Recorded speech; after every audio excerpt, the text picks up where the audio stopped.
ఉన్న బంగారాన్ని విడిపించి ఆ రోజు ఆన్లైన్ రేటుకే మేము కొంటాం. Sharma gold company. హలో నమస్తే, వెల్కమ్ టు సుమన్ టీవీ. నేను మిస్ శ్రవంతి. కన్న తండ్రి ఒక బాధతోటి తను చనిపోయిందని చెప్పేసి ఫ్లెక్సీ అయితే కట్టడం జరిగింది. ఆ ఫ్లెక్సీ కూడా ఇక్కడే కట్టించిండు. ఇక్కడే కూర్చొని తన బాధ అంతా, తన అమ్మాయి కాబట్టి అంత బాధ కొద్దీ ఆ రోజు పెట్టించిండు తప్ప తన మీద కోపంతోనైతే కాదు.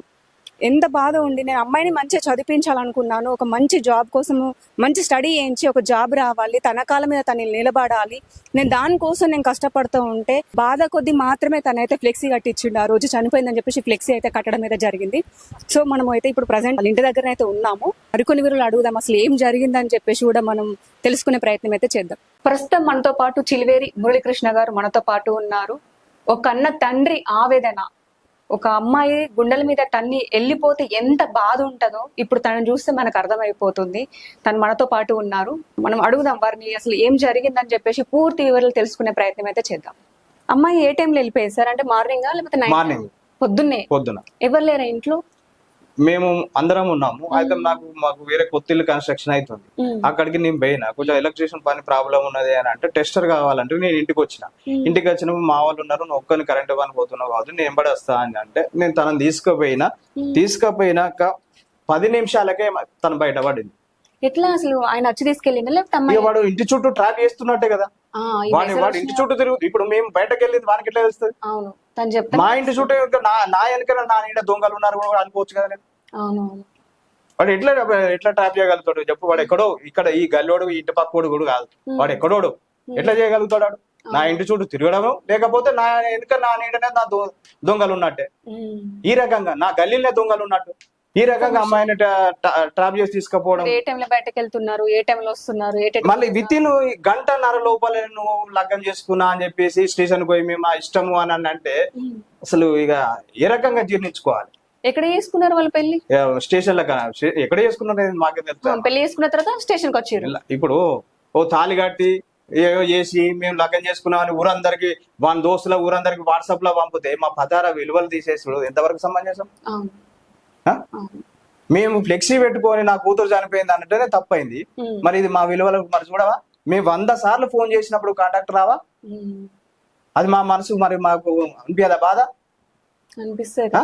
ఏ రకంగా మరి నువ్వు వాట్సాప్ లో ఊరందరికి ప్రచారం చేస్తే మేము ఏ ముఖం పెట్టుకొని తిరగాలి? ఇప్పుడు అబ్బాయి వాట్సాప్ లో అందరికి ప్రచారం చేసుకున్నాడు, వాట్సాప్ లో మొత్తం అందరికి షేర్ చేసుకున్నాడు మేము లగ్గం చేసుకున్నామని. మీకు అట్లా షేర్ చేస్తే మీకు తెలిసిందా? పోలీస్ స్టేషన్ లో 1:30 ఫోన్ వచ్చింది. అంటే పెళ్లి చేసుకుని పోలీస్ స్టేషన్ వెళ్ళారు డైరెక్ట్. మీరు అక్కడ నుంచి అప్పటికే వాడు ఊరంతా వాట్సాప్ లో ఫోటో పంపించుకున్నాడు. మేము లగ్గం పోలీస్ స్టేషన్ నుంచి కళాచంద్ర మీరు ఇంటికి రాలేరు? మేము వచ్చినాం, ఇంటికి వచ్చేసి ఈ నెంబర్ కు ఫోన్ చేస్తూనే ఉన్నాము. వాడికి అమ్మాయి లేదు కదా. అయితే మేము 11:15 నిమిషాలకు మేము ఆ ఇంటికి పోయి వచ్చినాక 11:35 నిమిషాలకు ఇంట్లో ఉండి చూసాము అమ్మాయి లేదు. లేకపోతే ఎటు పోయిందో అనుకోని మేము అక్కడ తన గురించి తన ఫోన్ లో చూసాం. తన ఫోన్ లో చూస్తే మెసేజ్ ఉంది. ఈ మెసేజ్ ఉండటంతో వెంటనే తనకు ఫోన్ చేస్తూనే ఉన్నాం. 100 టైం కాల్ చేస్తున్నాం, లిఫ్ట్ చేయలే.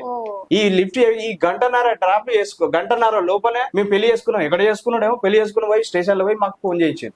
గంటన్నర లోపల పెళ్లి చేసుకున్నామా అని అంటే మేము ఏం చేయాలి? అప్పుడు మేము మా బాధ ఏ రకంగా వ్యక్తపరచాలి? చెప్పలేను సార్. ఆ టైంలో పెళ్లి చేసుకున్నామని కన్నా తల్లిదండ్రులకు పెట్టకుండా పెళ్లి మేము ఫోన్ చేయకపోతే తప్పు, మేము ఫోన్ చేసినాం కదా. మరి ఇట్లా పెళ్లి చేసుకునేటప్పుడైనా అమ్మా నాన్న నేను ఇట్లా పెళ్లి చేసుకుంటున్నా, నేను ఇట్లా వచ్చినా అని చెప్తే ఒక లిఫ్ట్ చేయనుంటివి. అంతే, నేను ఇట్లా వచ్చినా మేము కన్విన్స్ చేసి ఏం చేయాలో ఏ రకం చేయాలో పెద్ద మనుషులు ఉంటారు, ఊరి మీద పెద్ద మనుషులు ఉన్న వాళ్ళతో సంప్రదించుకొని ఏం చేస్తే బాగుంటది. ఇప్పుడు ఎడ్యుకేషన్ ఉన్నది, మరి తన ఎడ్యుకేషన్ ఉన్నది, మరి ఏ లైఫ్ బాగుంటది, ఏం చేస్తే బాగుంటది ఆలోచన విశ్లేషణ చేసిన వాళ్ళు ఉన్నారు కదా ఊరి మీద. ఇది నువ్వు ఈ దొంగల్లాగా నువ్వు పెళ్లి చేసుకుని లగ్గం చేసుకుని స్టేషన్ కి పోయినామంటే వదిలేసే సమస్య లేదు. నా అమ్మాయి నాకు మీ పెంపకం తప్పు అని నా ముఖం మీద ఉంచదాకానే ఫైట్ చేస్తాను. ఇప్పుడు మీరు అన్నారు నా రోజైనాక అయినాక వస్తుంది, వచ్చినప్పుడు నేను తండ్రిని ఎట్లయితా? నా ఇంట్లోకి వెళ్ళి ఎట్లా పోయిందో గట్లా వచ్చినప్పుడు నేను తండ్రిని అవుతా. అట్లా వస్తావాను? అట్లా వస్తే అసలు కుదురుతుంది. మరి ఎట్లా మరి తల్లిదండ్రులు మరి నువ్వు ఏ రకంగా ఆలోచించి వేరు? నా పెంపకం తప్ప అన్నట్టే కదా. నా పెంపకం తప్పని ముఖం మీద ఉంచు. తప్పెట్లా అవుతుంది సార్? మీరు ఒక బాధ్యత తీసుకున్నారు, కన్నా తండ్రి బాధ్యత తీసుకున్నారు. బాధ్యత తీసుకున్నట్టు ఎక్కడ ఉందమ్మా? ఇప్పుడు తను అట్లా పోయినప్పుడు అందుకే అంటున్నాము తన నిర్ణయం తను మీ పెంపకం పెంపకం తప్పని మా ముఖం మీద ఉంచమని మైండ్ మెచ్యూర్డ్ అయి ఉంటే ఇన్ని ఇప్పుడు మీరు చెప్పిందని అన్ని అర్థం చేసుకుని ఇక్కడే ఉండేది. మైండ్ మెచ్యూర్డ్ లేకనే చిన్న ఒక పిల్లలు దొంగ ట్రాప్ లో వేయనమని అంటాం కదా. ఇన్ని చెప్పినా కూడా నువ్వు అర్థం చేసుకోకపోయి మా దగ్గర రాకపోతే ఎట్లా చెప్పు? ఒక దొంగ ట్రాప్ లో పడ్డావు, నువ్వు ఒక జీవితాన్ని నాశనం చేసుకుంటున్నావు, నీ జీవితం ఖరాబ్ అవుతుంది అని మేము ఇంత చెప్తున్నా కూడా నువ్వు అర్థం చేసుకోకపోతే ఎట్లా?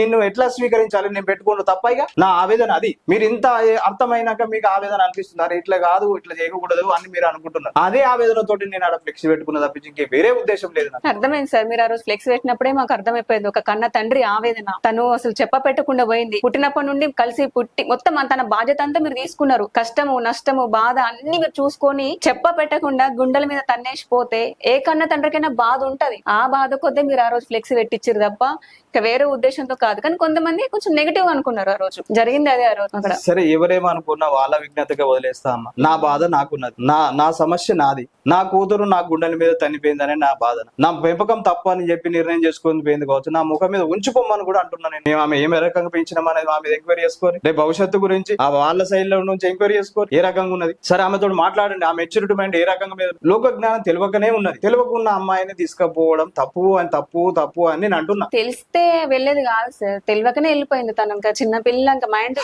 ఏం తెలిసి జీర్ణించుకోలేక చెప్తున్నా కదా సార్. తెలిసి తెలియని ఏజ్ అది. జస్ట్ ఇవాళ రేపు అమ్మాయి బాగుంది, మంచిగా ఉన్నావు, క్యూట్ గా ఉన్నావు, ఇట్లున్నావు అట్లున్నావు మెసేజ్ పెడితే కథం పడిపోతారు. ఎవరైనా అంతే. అమ్మాయిలే అంతా మంచిగా ఉండవు, అందంగా ఉన్నావు, ఆ రెండు ముక్కల ఏంగానే కథం అది లవ్ అనుకుంటారు, ఆటోమేటిక్ గా వెళ్ళిపోతారు. ఆ మాయల పడి తను వెళ్ళిపోయింది తప్ప బాధ్యత తెలుసుకున్న అమ్మాయి అయితే మీ మాట కాదని వెళ్ళిపోకపోతుండేది. ఏం తెలియదు కాబట్టి తను అట్లా చెప్పకుండా. జీవితం అన్యాయం అయింది కదా. మరి భరించేది భారం ఎవరు? ఇప్పటికి కూడా మేము స్వీకరించాము అమ్మాయి. ఎందుకంటే నేను అసలే స్వీకరించాను. ఎందుకంటే నా పెంపకమే తప్ప అని నన్ను అనిపోయినా కానీ మళ్ళీ నేను ఎట్లా మళ్ళీ పెంచాలి? నేను భవిష్యత్తులో ఎట్లా స్వీకరించి నీకు సెక్యూరిటీ ఉండాలి? నా పెంపకమే తప్ప అని నేను ఇంత కష్టపడి చదివిపిచ్చిర్రు. ఆర్థికంగా మీకు బాగా లేకపోయినా కూడా చదివిపిచ్చిర్రు. కానీ అది అర్థం చేసుకోలేకపోయింది. మన కన్న తండ్రి మాకు ఆర్థికంగా మంచిగా లేకపోయినా కూడా నన్ను కష్టపడి చదివిపిస్తున్నాడని తనకు తెలిసి ఉంటే వెళ్ళేదా సార్? వెళ్ళకపోతుండేది. నేను ఇప్పటికి కూడా నేను ఓపిక బట్టి నేను కాలేజీలో కూడా సైలెంట్ గా ఉన్నా. సరే 4 రోజులు అయినాక తన మార్చుకొని డైరెక్ట్ కాలేజీకి పోయినాక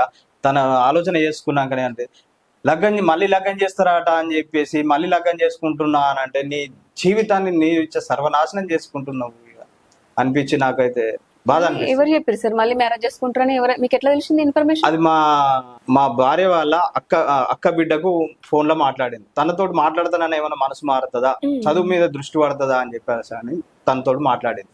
మాట్లాడితే చదువుకోయి ఇవన్నీ ఇబ్బంది పడక ఇప్పుడు అద్దానంటే నాకు మళ్ళీ పెళ్లి చేస్తారట, నేను మళ్ళీ పెళ్లి చేసుకున్నాకనే పోవాలి, నాకు చదివిస్తా అన్నాడు అని మాట్లాడతా అంటే ఏ రకంగా అట్లాంటి అమాయకురాలని ట్రాప్ చేసి నువ్వు మోసం చేసి ఎత్తివి. మరి నువ్వు చదివించుకుంటున్నా అంటివి, నువ్వు ఒక సాఫ్ట్వేర్ ఉద్యోగస్తులు అంటివి, నీకు జ్ఞానము విఘ్నత ఉన్నోనివి అయితే చదివించుకున్నాక కదా మామూలను సంప్రదించిగో నేను నాకు ఇష్టంతో మీ అమ్మాయిని తీసుకపోయినా కూడా సెక్యూరిటీగా కాపాడినా, ఇగో మీ అమ్మాయిని మంచి ఉన్నత స్థితికి తీసుకొచ్చినా, ఇగో మీ అమ్మాయిని పెళ్లి చేసుకుంటున్నా అని అప్పుడు అడుగు. సమాజంలో నేను కూడా నా తల తప్పు అయిందని చెప్పి ఒప్పుకొని నీకు మంచిగా లగ్గం చేస్తున్నాను. అదే నువ్వు చేసింది. పోలీస్ స్టేషన్ లో లగ్గం చేసుకున్నా, తాళి కట్టిపోయి పోలీస్ స్టేషన్ మమ్మల్ని బ్లాక్ మెయిల్ చేస్తావు.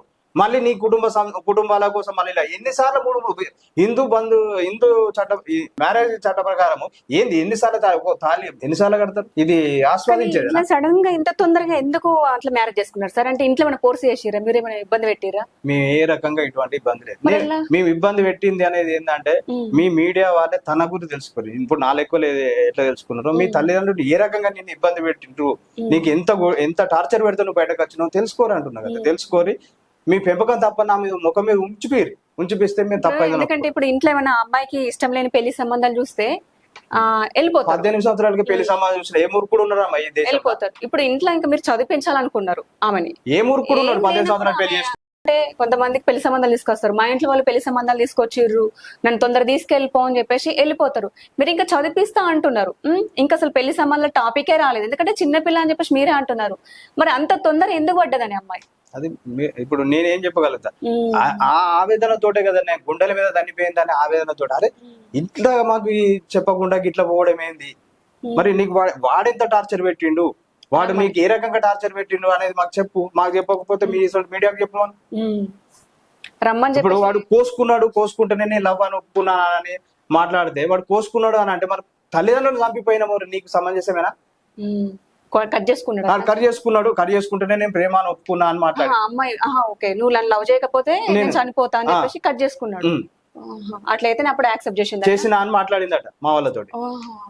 ట్రాప్ చేసేసి అమ్మాయిని అసలు తనకు ఏ మాత్రం ఆలోచించకుండా చిన్నపిల్లల లక్షణాలు ఇవన్నీ బెదిరించడం, బ్లాక్ మెయిల్ చేయడం అవన్నీ చిన్నపిల్లల లక్షణాలు.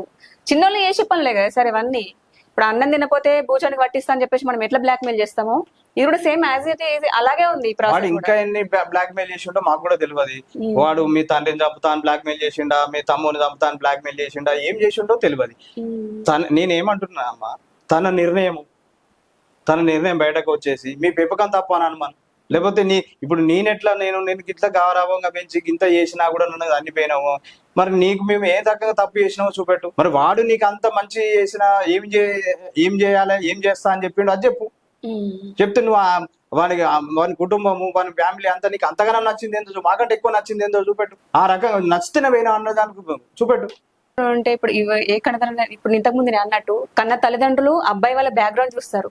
అబ్బాయి చాదడా వాళ్ళ ఫ్యామిలీ ఏం చేస్తారు అనేది అవన్నీ ఏమి మాకు తెలియక అట్లా వెళ్ళిపోయింది. మా కన్న తండ్రి నా బాధ్యత తీసుకుంటున్నాడు, నా గురించి కేర్ చేస్తున్నాడు, నేను మంచిగా ఉండాలనుకుంటున్నాను చెప్పేసి ఆమె ఆలోచించి ఉంటే వెళ్ళకపోయి ఉండేది. చిన్న పిల్ల ఇంకా మైండ్ సెట్ కాలేదు కాబట్టి తను తొందరపడి వెళ్ళిపోయింది. కానీ వాళ్ళ స్నేహితురాలు కూడా ఫోన్ చేసి అంకుల్ మీ లెక్కలనే ఇంత బాధపడ్డారు అంకుల్ ఆంటీ అని చెప్పి బాధపడి తన ఫోన్ చేస్తే నువ్వు ఒకసారి అన్న చేయి నానా అని చెప్పి తనకు నెంబర్ ఇస్తే ఫోన్ చేస్తే ఫస్ట్ మాట్లాడిందట. మాట్లాడి నాకు తెలియకపోయినా నాకు మైండ్ ఎప్పుడు ఎట్లా పని చేసిందో అని చెప్పి మాట్లాడిందట. ఆ తర్వాత మళ్ళా గంటకు ఫోన్ చేసి నువ్వు ఈ విషయానికైతే నాకు ఫోన్ చేయకు అని మాట్లాడితే ఇప్పుడు ఏంటి చెప్పండి. అవునా, ఫస్ట్ అలా మాట్లాడి నెక్స్ట్ మళ్ళీ తర్వాత ఆ రకంగా మాట్లాడింది అంటే మేబీ పక్క నుండి ఏమైనా చెప్పవచ్చు. ఇప్పుడు నువ్వు ఇంత బ్లాక్ మెయిల్ చేసి అమ్మాయిని ఏం సాధిస్తావు, నువ్వు ఏం సాధిస్తావు, నువ్వు ఏం చేయగలుగుతావు అమ్మా? ఇప్పుడు నేను జాగ్రత్తగా కాపాడుకున్న అమ్మాయిని ట్రాప్ చేసి నువ్వు మోసం చేసినావు, రేపు మెచ్యూరిటీ లేని అమ్మాయి ఈ సమాజాలు ఎట్లా తిరుగుతే నువ్వు ఎన్ని రోజులు సెక్యూరిటీ ఉండగలుగుతావు చూపెట్టు. ఇవాళ రేపు నువ్వు ఎమ్మడి ఎన్ని రోజులు తిరగగలుగుతావు మరి చూపెట్టు. అమ్మాయి జీవితాన్ని ఎన్ని రోజులు కాపాడుతావు చూపెట్టు. మేము తల్లిదండ్రుల బాధ్యతగా మాకు తెలుసు, తను పుట్టినప్పటి నుంచి ఆరోగ్య సమస్యలు అయినా ఏది ఉన్నా కూడా మాకు తెలుస్తాయి. తను ఎట్లా కాపాడుకోవాలి, ఎట్లా ఉంచుకోవాలి, ఏ టైంలో జాగ్రత్త చేయాలి, ఎప్పుడు ఏం చేయాలి అని మాకు తెలుస్తుంది. తల్లిదండ్రుల మేము కన్నము పెంచినాం కాబట్టి తన ఆరోగ్య సమస్యలు ఏదైనా మాకు తెలుస్తాయి. ఆ ఆవేదన మాకున్నది. ఇప్పుడు నీకేమున్నది? ఒక మాయా మోజు చేసి ఇది అమ్మాయిని ట్రాప్ చేసి తీసుకుపోయి ఇది చేసిన అంటే ఇది సమాజంలో అమ్మాయి ఈ రకంగా మోసం చేసిపోయింది అని చెప్పి బాధతో పెట్టుకుంటే సరే నన్ను ఈ సమాజంలో తూ అని ఉంచినా పడతామా? ఒక తండ్రి గారిని అన్ఫిట్ అని అన్నా కూడా పడతా. అమ్మాయితో తండ్రి బాధ మాక్సిమం బాధ్యత కేర్ తీసుకున్నారు కాబట్టి కన్న తండ్రి మంచిగా చూసుకోలేడని చెప్పేసి ఎవరు అన్నారు సరే. ఏ కన్న తండ్రి అయినా బిడ్డను అసలు నెగిటివ్ గా చూడడు. నా బిడ్డ కాబట్టి తన మంచి చెడు అన్ని చూసుకోవాలి, బాధ్యత అంతా మీరే నాకు ఇంతగానం చేస్తాను నేను అసలు ఊహలకే రాలేను. నా దైవాన్ని నమ్మిన దైవం మీద మోసం చేసింది. ఆ రోజు నాడైతే మాకు ఇప్పటికి కూడా మా భార్య సరిగా అన్నం తింటలేదు. తను అప్పుడప్పుడు తను ఏం మాట్లాడుతూ తనిచ్చ తనే పడిపోతాను.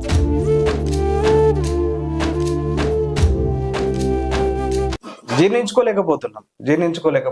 ఎందుకంటే మేము అంత అలారముద్దుగా పెంచుకున్నాం కాబట్టి. మీరు ఇప్పుడు అంటున్నారు సమాజంలో నెగిటివ్ పోయింది అని అన్నారు. నెగిటివ్ పోయింది ఆ అమ్మాయితో మాకు తూ అని ఉంచిపోయారు. మా పెంపకం తప్ప అని ఒప్పుకుంటాం. ఇక మాకు నేను అప్పటిదాకా నేను ఫైట్ చేస్తూనే ఉంటాను. నేను ఖచ్చితంగా ఫైట్ చేస్తాను. నేను వదిలిపెట్టే సమస్య లేదు.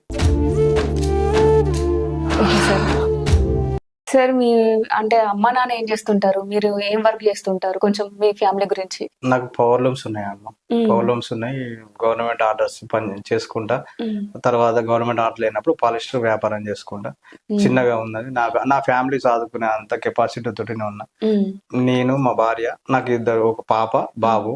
పాప అంటే ఇప్పుడు నన్ను మోసం చేసిపోయిన పాప ఒకటి, నా బాబు ఉన్నాడు. ఇప్పుడు 10th క్లాస్ అయిపోయింది.